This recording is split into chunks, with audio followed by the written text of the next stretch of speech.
Mars Polar Lander and Mars Climate Orbiter missions failed. We had to get back in the saddle. We had to get something landed on the surface of Mars. I thought it was honestly like a crazy idea given the amount of time that we have. The probability of failure was unacceptable. Engineers don't like designing when there are too many unknowns. They fooled me into taking this job, saying that, oh, it won't be that hard. It's a reflight of Mars Pathfinder. You have all the pieces there. We knew it would be a challenge, but I don't think we adequately assessed how difficult it would be. I think in the back of your mind, you're always prepared for anything to happen, but this wasn't one of the places that we thought something would go wrong. Come on, man. You don't put a system like this on a major spacecraft like this at the last moment. The trouble is, it's great on paper, but until you put it out there and test it, you really don't know what you have. You know, I tell my people that in terms of my top 10 list of worries, the first 3 are schedule, schedule, and schedule, and there's nothing in 4th place. I came to the realization that the heritage wasn't in the blueprints. The heritage was in the people. Our next pass through this, if it doesn't come together, it's an all-go-home thing. It's an over. 6 green board. 5, 4, 3, 2, 1.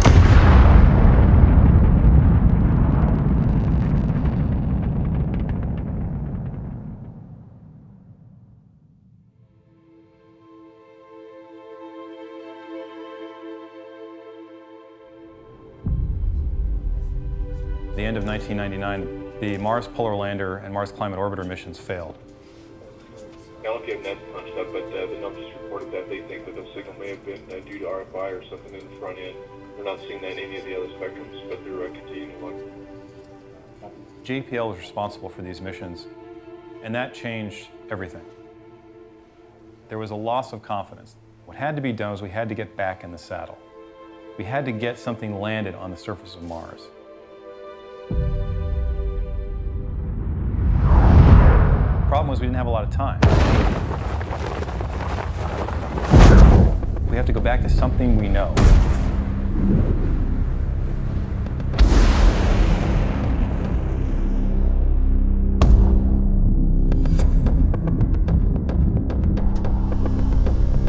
And what we knew is we knew the Pathfinder lander. And because of that confidence, we can do it in a short time. We got to take the Pathfinder lander and stick a rover in it.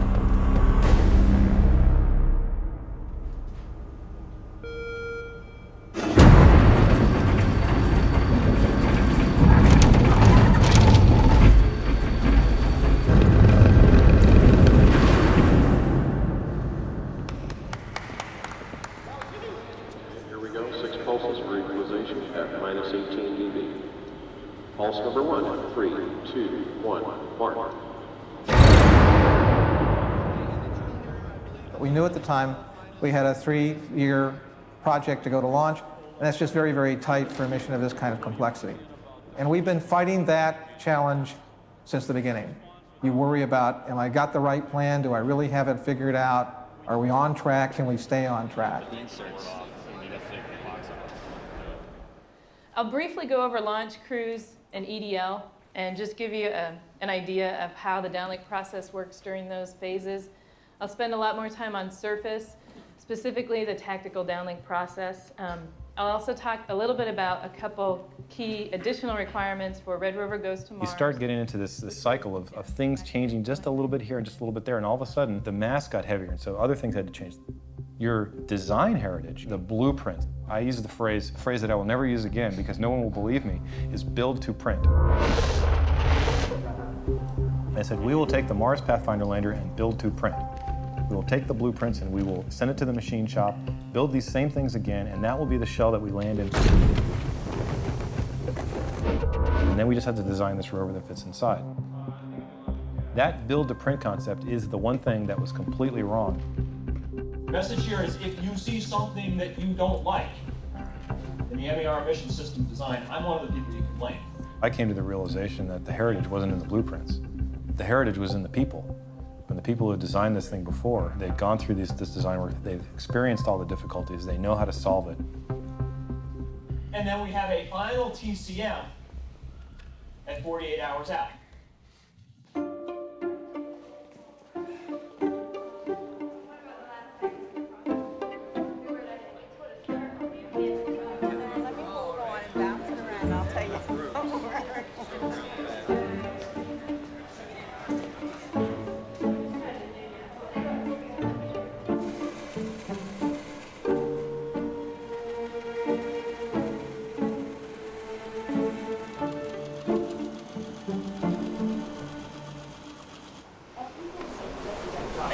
These only weigh 40 pounds, but they feel like 100.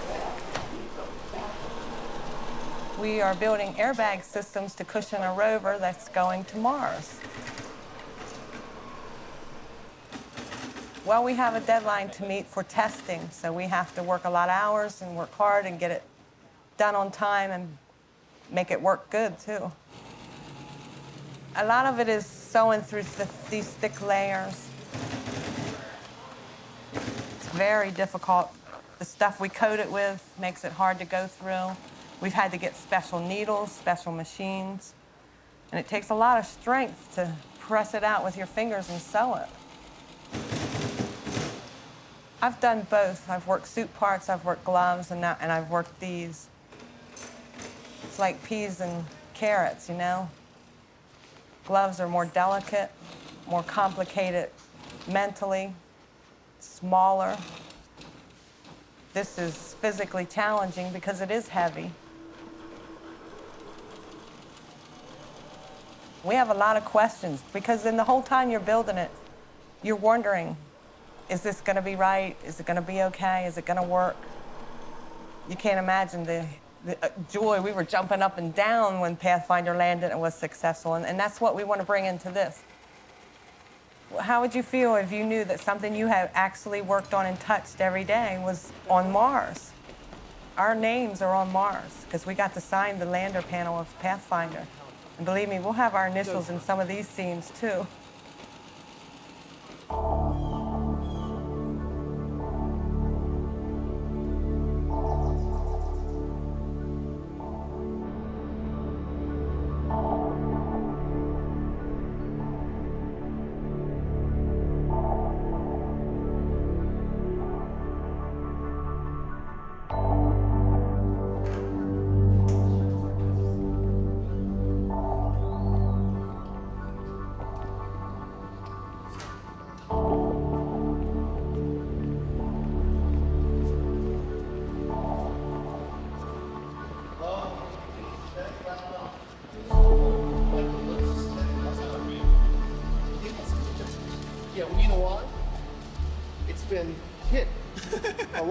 Seriously, no. These things lose a little of their edge. I mean, look, it's got the same texture down underneath where it's never been tested. This is the rock that was causing all the problems in the last test. So we were right up to the hairy edge. We're supposed to just be checking the box. We were waiting to see if we had a working airbag system. It was pretty scary. It's amazing. You never would have guessed that this rock would cause so much trouble. No, it's not. This is sharp. They fooled me into taking this job, saying that, oh, it won't be that hard. It's a reflight of Mars Pathfinder. You have all the pieces there. Put it together again, it'll work. And every single last darn piece on that entry, descent, landing system had to be redesigned, sometimes almost from scratch. So we're using the replica drop for this first drop. MER as being this heritage, this build to print. You never get to do that.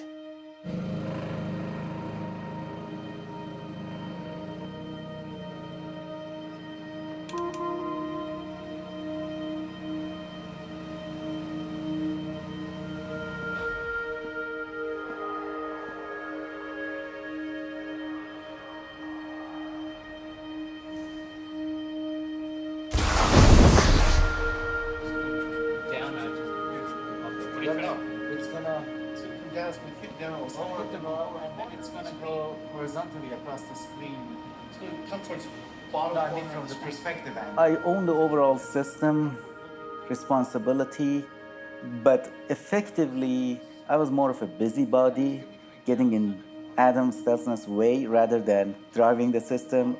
I wanted to see firsthand and understand the challenges, and sometimes you can't really understand it unless you're there on site and seeing all the debates that bring out those subtle nuances of the design that you do not hear any other way.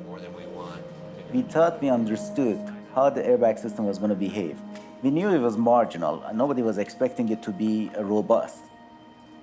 But the initial design failed and got damaged in ways we were not expecting. 45 seconds. 4 seconds. 3 seconds. 2 seconds. 1 second. Release.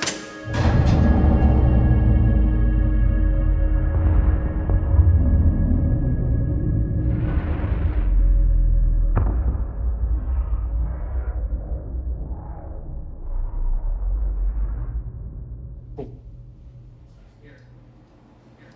can see there's a little blue right there. Yeah. You can see Today we tested at 16 meters per second, and it worked. I would say that, on one hand, we have good reason to be excited, but on the other hand, it was expected to work at 16 meters per second. We didn't expect this one to fail. Wow. It's like in the movie. Yeah. Yeah. Reminds me of Blade Runner. Yeah. Yes. I remember that scene. Resolve.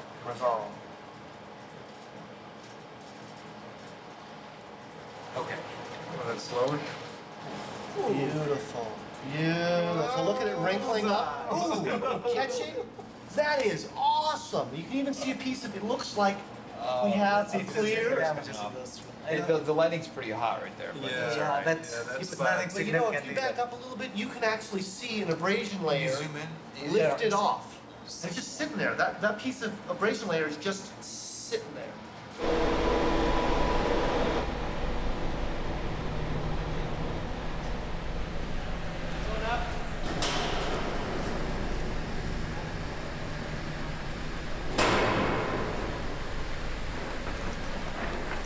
What we've got here is what we're calling classic airbag damage, where the outermost layers are there as sacrificial elements to protect the bladder layer.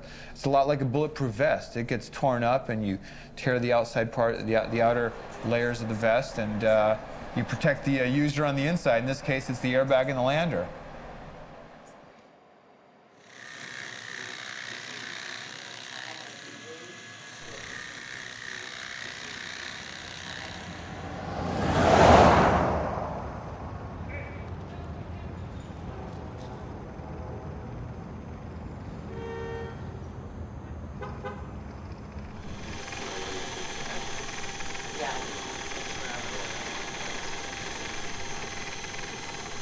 This tool's formal name is the rock abrasion tool. And in NASA, you have to have your name shortened to an acronym. So naturally, that makes us the creators of the RAT. I can't tell you how many suggestions I get almost daily for logos. It's a bit of a joke around here and in the space science community that we are building a RAT.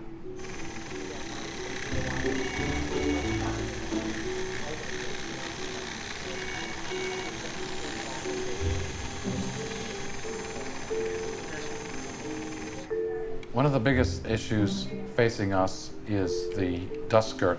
To prevent the dust from coming out, perhaps billowing up, and damaging the other instruments. However, it's a very slow-moving drill and only sends up small wisps of material into the air. We don't like the skirt. It's almost as like you're saying, okay, we want to eject the dust for digging this hole so we can look in, but we're building a cover right around the hole at the same time.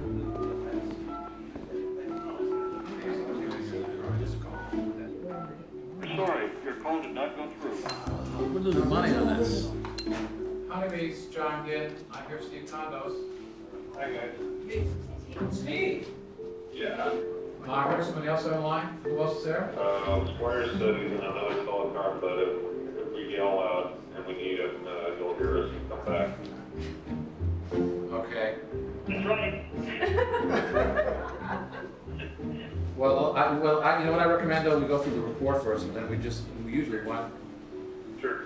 And then we do who asks questions, what's remaining, okay? Cool. There was a discussion that perhaps got a little persnickety because the PI on the telecon said, no, we have to keep the skirt in place and perform yet a whole nother round of tests.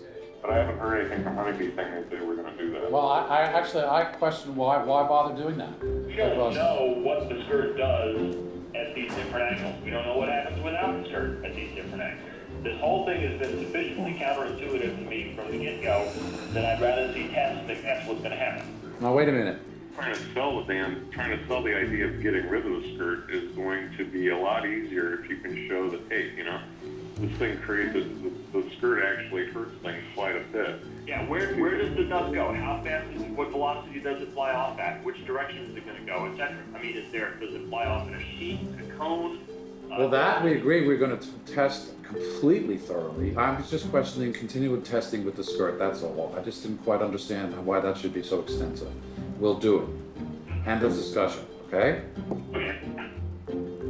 From their perspective, I understand, their instruments, they're worried about them, so we'll do it. If you have a skirt, it winds up mostly inside the skirt. If you don't have a skirt, then... I'm happy as a clam. However, engineers don't like designing when there are too many unknowns.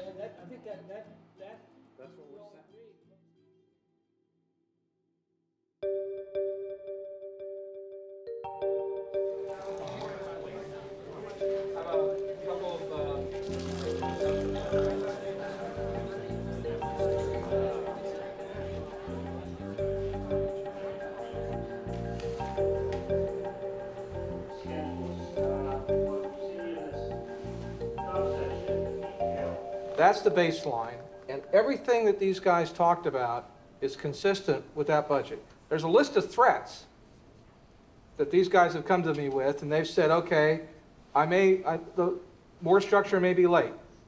The PMA contracted vol may increase. The flight software workforce may stretch to the right, et cetera, et cetera, et cetera. And I've added all those threats up. They're in the category of everything we can think of that can go wrong. Although Farouz would argue that we've made that claim before and we haven't thought of everything. I submit that based on the data I gave you this week, you can't draw that conclusion. Cut to the quick. What is the internal processes in Division 35 to make sure that these promise dates are going to be met? We are holding the subsystems feet to the fire as much as we can. What part of this gives you gas? Where are you concerned? The problem the presentation presents to the board, they can't make a judgment. If they were to make a judgment, they'd say you're in very, very serious trouble. Come on, we're not done with this review yet, okay? I mean, we understand that problem. And if you want us to compress the story into 1 hour, we can do it. That's not going to work here. I mean, clearly, he does not shift his need date to the delivery date just as a matter of principle every time it happens. We go through a very long process of trying to push back on the subsystems.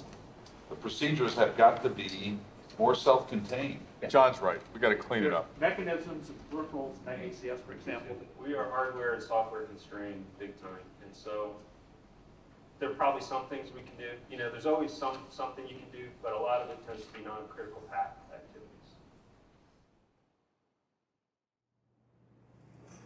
We have to go to some Lousy sites. Flat. We've had the whole mission's been around follow the water. That's what we've had that objective right from the start. Right. But if we go out into the middle of Elysium, we've lost that. We've lost the main objective, the main sort of theme of the mission. So it's an important issue. For those of you who haven't been in this process before, and Ray knows well, you don't put a system like this on a major spacecraft like this at the last moment. There's this tension that exists between the engineering team and the scientists. The engineers want success. And in order to assure success, they have to be very conservative people. The landing system is very fragile in the presence of sustained winds. If those sustained winds go above a certain level, that the landing system, the airbags and stuff cannot do the job. And so that's another point that says that even if you don't believe the models, you better be wary of what they're saying. And that actually changes the site selection criteria. That's the bottom line. That's right. You're seeing a much greater concern over winds than we even considered going in. But the way we started this was you have to certify the site as safe first. Mm-hmm. So I don't think... The project will not recommend that we land in an unsafe site, regardless of the science objectives. How do you define safe then? That's what we're struggling with. The struggle part is the uncertainty on your definition. Right. Exactly. That's exactly right, Rod. There will always be an engineering judgment component to it.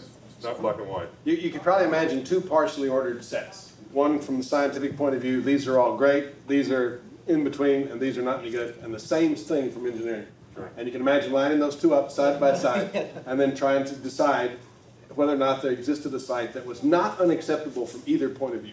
And this was done during Pathfinder, and Gentry was there in the very end. MER is more complex because there were so many more data sets that you could throw at the problem. We have 2 orbiters that are going around Mars that we can direct to take pictures at target locations. So now it's much more involved. You're actually acquiring the information while you're in the decision-making process, while you're building the spacecraft, while you're worried about what the spacecraft can actually do and what sort of site it can and can't land at. Excuse me, in terms of distant views and relief, clearly there's an issue here. But what that hematite deposit looks like on a centimeter to 10 centimeter to meter scale, nobody in this room knows. It could be wild, it could be weird, it could be very, very strange looking. But we also heard from and let me just follow that up. Pathfinder was just as dull and boring from an orbital point of view, and we landed, there were some hills there that people got pretty excited about. The uncertainty on this category, Matt, might rival the uncertainty on the winds. How could that be? Scientists trying to judge what the public likes. I think you can explain this one to the public. No way. It takes you 90 days to explain it to them. Oh man, if I explain Pathfinder to the public, I can explain hematite to the public. This is under the public. No. Wait, it was under the public category. But it's a separate issue. Like 15 seconds. We have a landing site where that category is not green. I think we have a real problem. Yes. So. But remember, the dynamic range is going to get opened. There may be some that have reds here. The question I'm having is, what is the meaning of that row? And what is the meaning of good diversity? Because you can have so much diversity that you don't know what the hell you're doing. Let's go on. Let's leave it and see if it comes to help later. But so put anything in the comments side about what test we're going on. Yeah, who thought this up?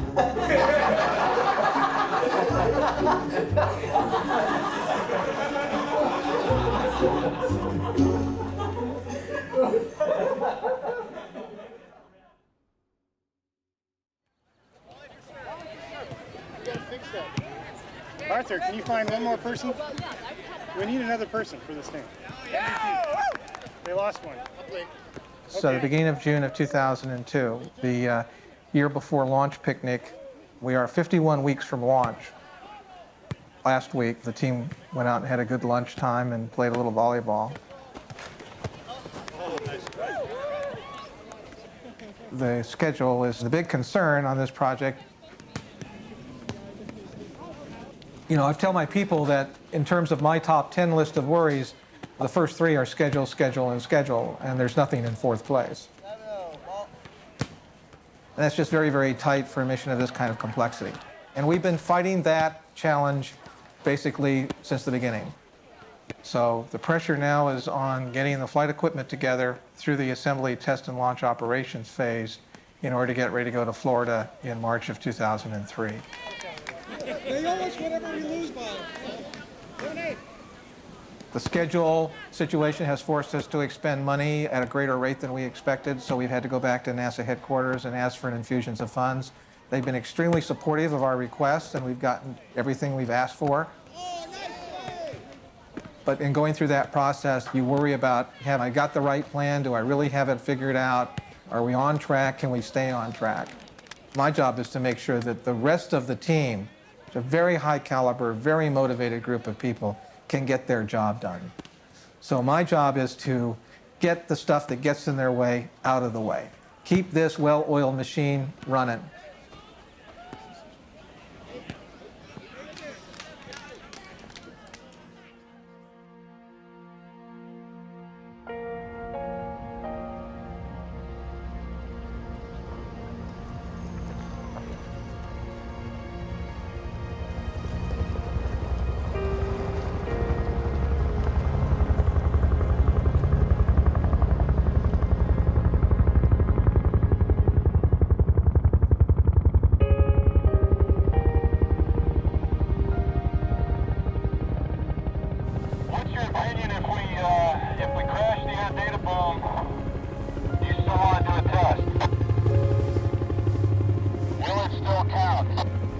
I think since this is the 0 degree, it's probably worth doing. So I've got your concurrence that it will count as a test if it doesn't have the air data boom data. Are you questioning whether you're going to get air data boom data? The pilot indicates that we have a very high probability in these gusty conditions that we will smash the air data boom. Yeah, we'll go. We will count it. Got that, we're going.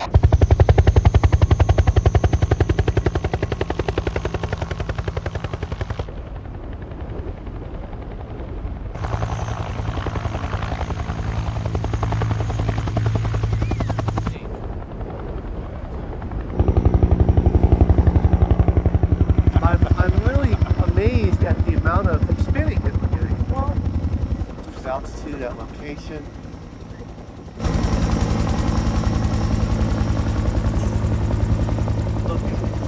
Look at it.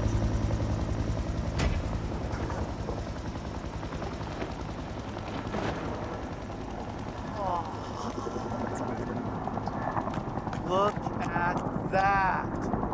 That is splendid. Awesome. Awesome. Oh, that's fantastic. That's great.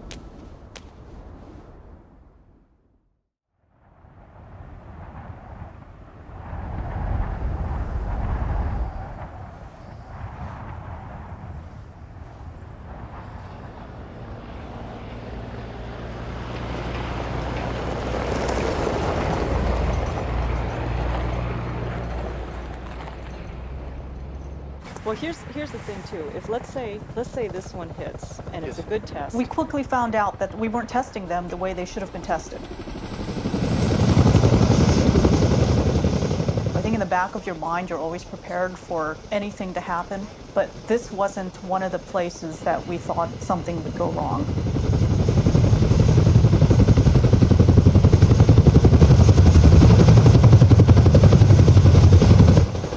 We went back in mid-June and had the very dramatic, complete structural failures. All right.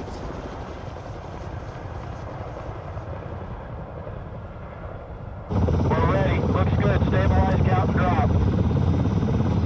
5, 4, 3, 2, 1.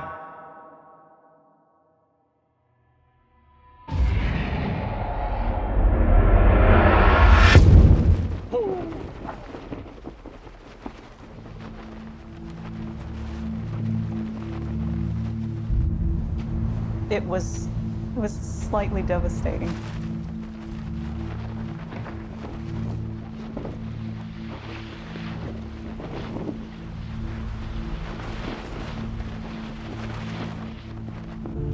Significant, severe chute damage. Well, the political spin on this is pretty easy. Because this chute did not have any of the reinforcements that we put in to stop just these very kinds of failures, these kinds of failures are not surprising. And that's why we chose to use. You got to remember, these soft goods systems like parachutes or airbags, they are not readily amenable to analysis. The inflation of a parachute is actually a chaotic event. It's a nonlinear, dynamic event, highly driven by the initial conditions of the inflation. In that regard, I'm not surprised or disheartened at all by this. I need to get the right spin on this so that no one else chokes.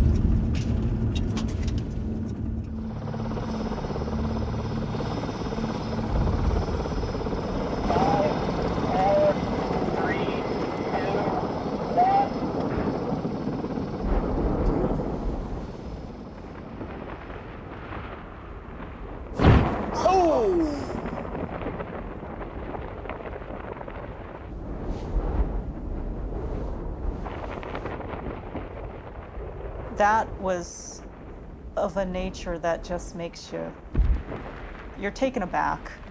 It even takes a day or two to absorb the magnitude of what just happened.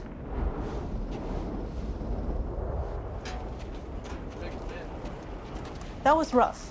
First of all, you have to figure out why you have a failure. You have to figure out what your possible fixes are. And you don't have the schedule to investigate this in a more methodical manner that you would like. So we have to change our thinking on most likely the loads. And it didn't look like there was several different types of failure there. I mean, at least to me. To me, it looked like there was. Yeah. But again, I'm looking through a little camera screen. Well, even, I mean, it just, you know. Did you hear it afterwards? Yeah.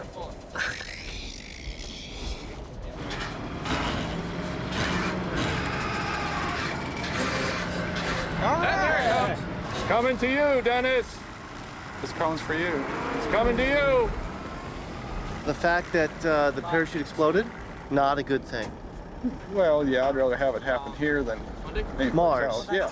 That's right. Unfortunately, strictly speaking, that chute that just exploded was the chute that we were planning on taking to Mars. Complete structural failures. Repeated, complete structural failures of the parachute. And that was extremely distressful. I mean, that is a sense of panic, like, oh my God, what are you going to do about this?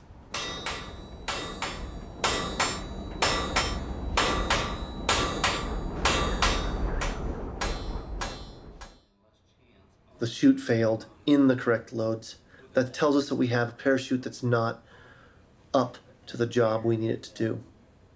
Because we have packed as much parachute as we can into the volume that's available to us, our only recourse in making the parachute stronger is to change the configuration and reduce the band length. The way you make it stronger is you put maybe other webbing or reinforcements or thicker fabric. The net result is that you need more volume to pack that fabric in. We don't have any more volume. It's going to require people to be brave, especially managers to be brave, because the certainty that we have the job done is going to come very late, and that's going to make everybody nervous. Our next pass through this, if it doesn't come together, it's an all go home thing. It's an over.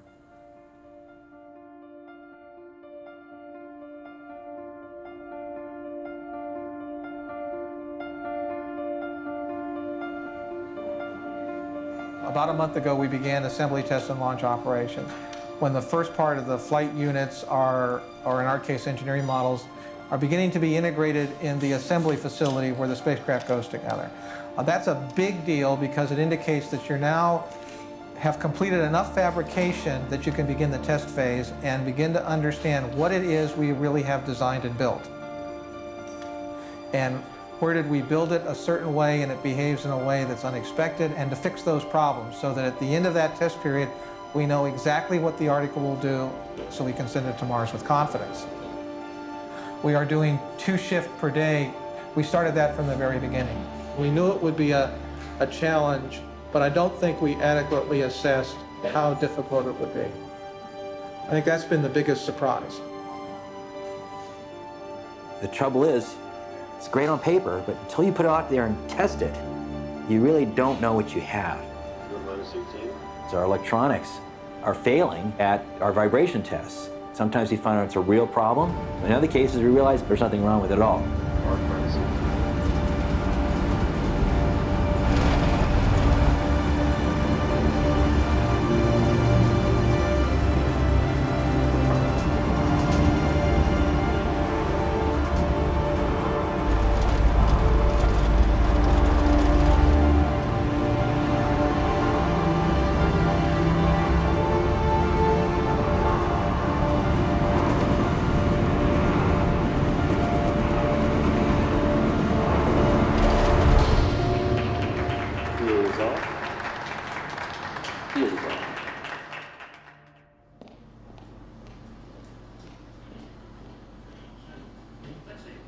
There's 2 camps of assembling and testing the rovers and the spacecraft as a whole.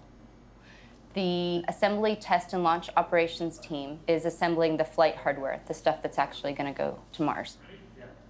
Our area, the integration and test area, has our own lab, which is a clean room and a sandbox where we have rovers that we test in the dirt. So we receive one set of electronics, the brains of the spacecraft. And we plug into each connector and make sure that each connector works, and we start slowly building up a spacecraft on a tabletop configuration where then the flight software team can come in and develop the software that they need to operate each of the devices. And then as part of the test team, we start doing higher level functional tests. The other one would verify that we didn't have a short to chassis. I like to think my job was kind of like working in the garage.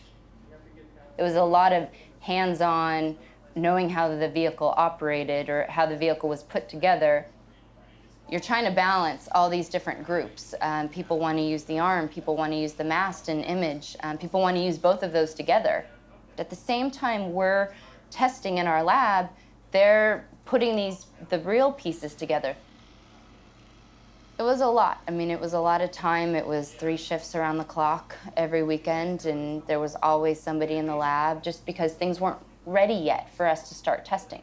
And your job is just to make sure that everything works.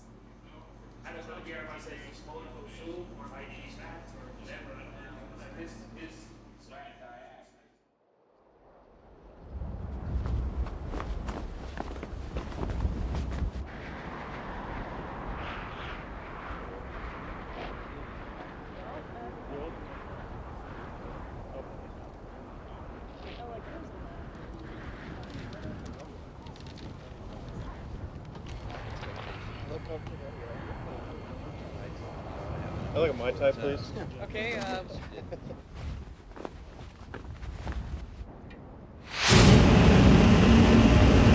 There it is.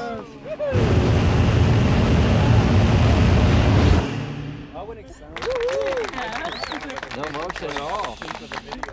That thing was stable as a rock. It's moving a little bit. That was Man, that thing just... no stiffening on that, not at all. Did you hear anything now? Is there anything? How was it, Eric? If you get a gust of wind, the system starts to oscillate, and when you fire your retro rockets, you might impart an horizontal velocity. So you might touch down with a very gentle vertical velocity, but you might be going 30 meters per second horizontally. When we did a statistical analysis of that problem for MER, it came out that the probability of failure was unacceptable. So we needed to come out now with a solution to that problem.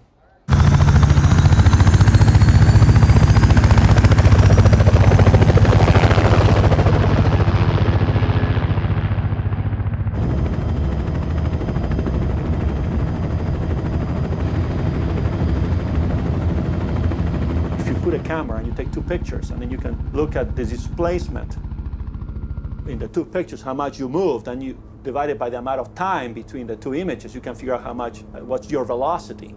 You know, the loss of fixes, you know, were good to us.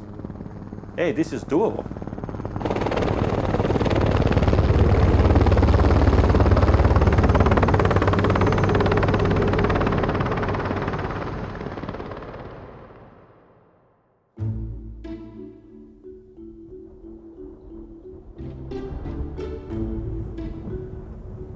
We are doing what is our most recent and possibly our last, actually, test taking the FIDO rover out to some mysterious field site, we do not know where. And it's a fantastic site. It's an absolutely wonderful landing site. It's got terrific geology, and best of all, there aren't any bushes. Because this rover doesn't like bushes. It's good with dirt, it's good with rocks, it's terrible with bushes because it's designed for Mars, where there aren't any bushes. Or where at least it would be a real discovery if we found one. We're going to come up with more than you can possibly execute on a drive saw. Okay? What will happen is if we get in there and we find out on the basis of UHF data that we can do remote sensing, but we can't do IDD, then I'll try to get the full set. The point of this test is to train the science team in how to do field geology with a robot that is somewhere else, and using it to simulate the kind of science that we're going to do on the Martian surface with the MER rovers.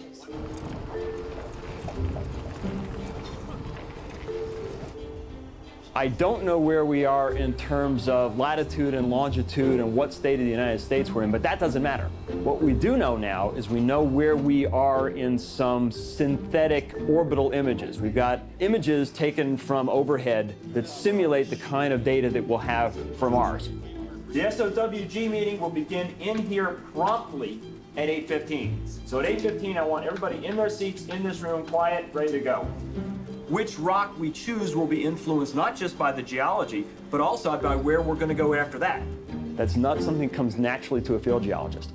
We got to stay real focused on the task at hand, which is doing the best job that we can for 10 days of really simulating the science that we're going to do on Mars. And you have all the Geology? Yeah. I know you guys love the PanCam. Excuse me, can I have your attention just for a moment? I know you guys love the PanCam panorama, but don't forget one thing you've really got to focus on is what the next solid's going to be. So be looking at the current location, front has cam, so you know what's in your work bag. Okay? Good. We have 1, 2, 3, 4. Probably want to get this thing here. Hey folks, anybody's got questions, issues on how to do naming of things? Roxana Wales here is our expert. Go to her for advice. Okay?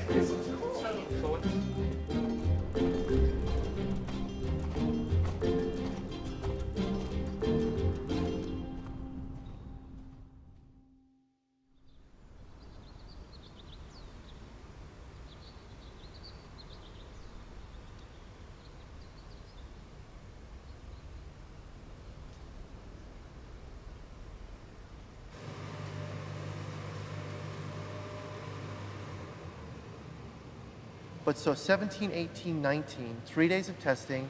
If we really knock them out like the two in a row, Yeah, 2 a day. maybe make wasty, right? Okay. I mean, that's just the only concern is that. Okay, so the other scenario is, then you start asking, But is if it we worth get- even getting 1 or 2 off now? And it is. It is. It's worth, look, if 1.6 fails, that's huge. That's right. And we have 3 mortars, okay? 3 GGs.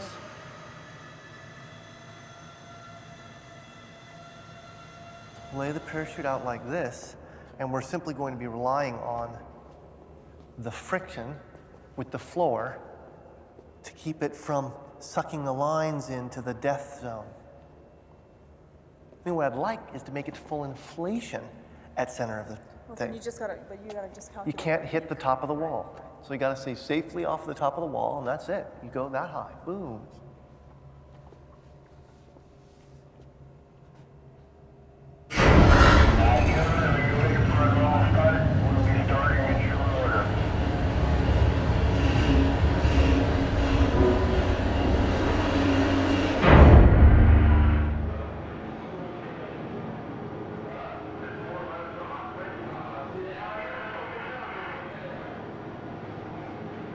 Four, 3, 2, 1.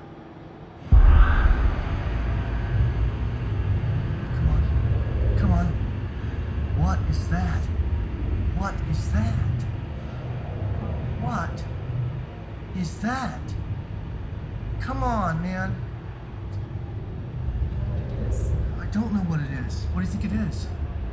I've never seen that before.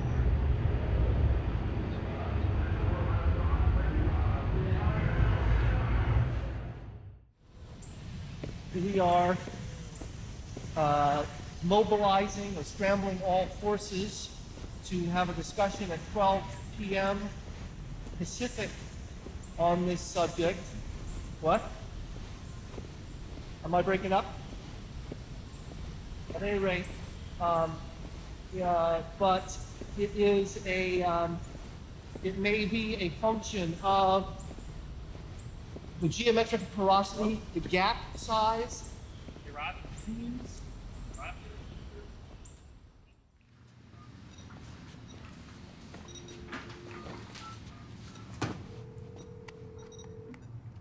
Richard, good. Richard, it's Robin and Trayson and Adam and Wayne is talking to Manning outside, and he'll be in a second. Okay. This is not anything that was seen during Pathfinder or thus far during MER's development. just as a general policy, clamp down on the information until Robin and or I have had a chance to release a press release, essentially. Why are we doing a press release? Oh, and it's not a press release. The emails you receive, okay, that's how information about this drop goes out first. Because I found with the airbag drops that if you make a telephone call, somebody tells somebody else, and they play the telephone game, and by the time it makes it to up the food chain, all the good words have been lost and only the bad words have remained. But this allows you to inform your management before it gets through the grapevine. Yeah, wouldn't you like to tell Pete before Pete somehow found out? Oh, no, I'm going to go tell them right now, but my point is that, you know, I'm more worried, actually it's getting to headquarters that I'm more worried about. That's right. Okay. Okay, because number one, I'd like to come up, I mean, I think it'd be good for us to come up there for that reason alone, is just to talk to Amy about politics of what's going on here. Okay. And that's one of the reasons why I want to come, is just to say, hey, you know, we probably should be with. Here we go, baby. Arm switch on.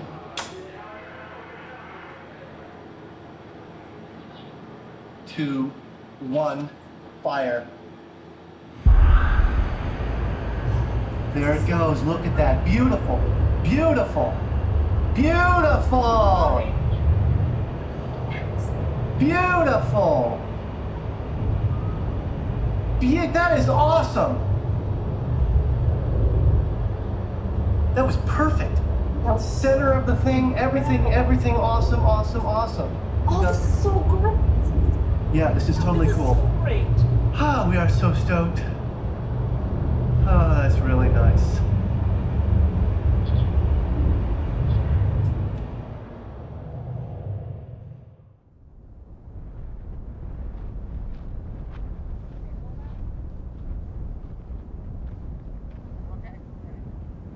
Ten, 9, 8, 7, 6, 5, 4, 3, 2, 1, pull!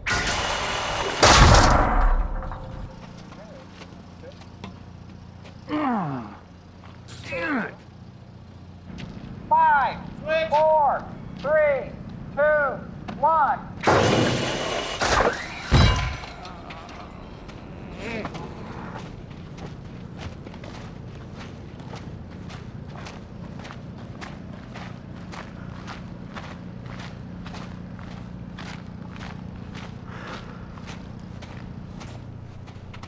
Can we pull the transition through? No. You're a foot shy. 18 inches shy.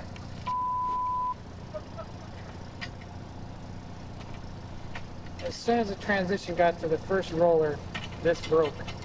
Probably a spike in load due to the fact of trying to push all that extra around that roller. Yeah, it's Oh, my goodness gracious, look at that.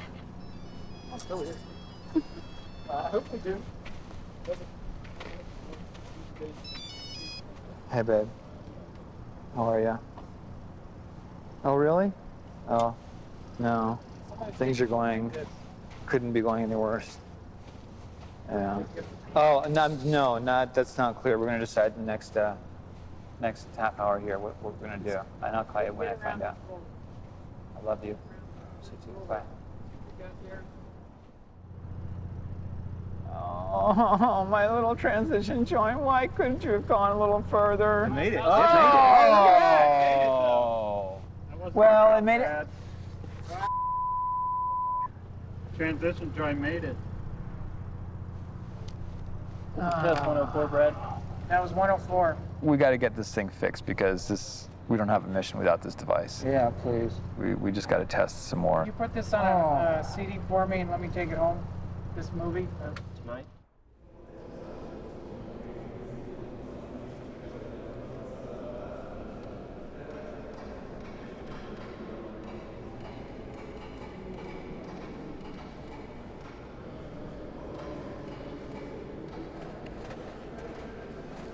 Yeah, let's do that then. Everybody's going to do something. Okay, let's do that.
Start moving them out, guys, okay?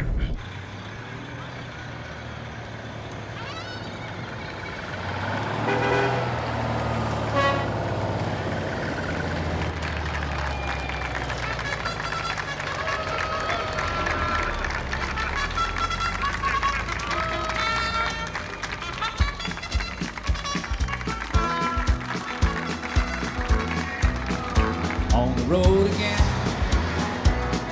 Just can't wait to get on the road again. We're clear for takeoff. Life I love is making music with my friends. And I can't wait to get on the road again. Smile, guys, you're on candid camera. On the road again. Copy that, Pathfinder. Going places Next stop, Kennedy. that I've never been. Seeing things that I may never see again. I can't wait to get on the road again. On the road again. Like a band of gypsies, we go down the highway. We're the best. I hope I don't get sentimental here and break up on my last convoy. Well, we're coming to an end. We've been about 2,425 miles. We got another 150 miles or so to go, and we'll be finishing up this particular wide load convoy, which will be my last convoy over the 41 years I've worked at JPL, but it's been quite an experience. This is my 19th mission that I've worked on. Of course, the role I also used to play most of the time was a spacecraft test engineer, where I was actually out on the floor doing the electrical integration, putting the things together, and then somehow or another I started picking up doing the logistics part as far as the transportation. So my first trip down here, not convoy, but project, was Ranger 6. And that was in 1962. Things are a lot different down here than what they are now. It's been a real experience. Quite a ride. Couldn't want anything better. And now it's been documented. So I don't have to tell it over and over again. I can show them the video, right? Yeah. How about if we pull all the trucks up just side by side? Think you can do that? I can't wait to get on the road again.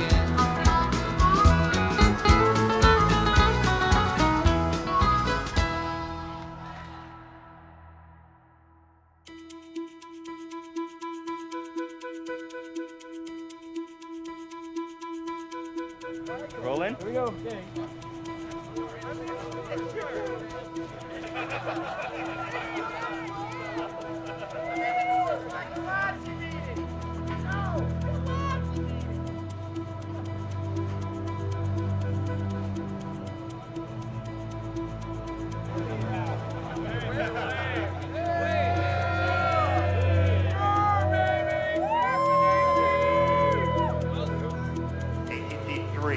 Power disable on.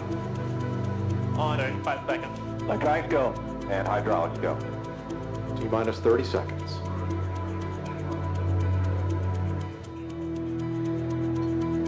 T-minus 20 seconds. T-minus 15. T-minus 10, 9, 8, 7, 6 green board. 5, 4, 3,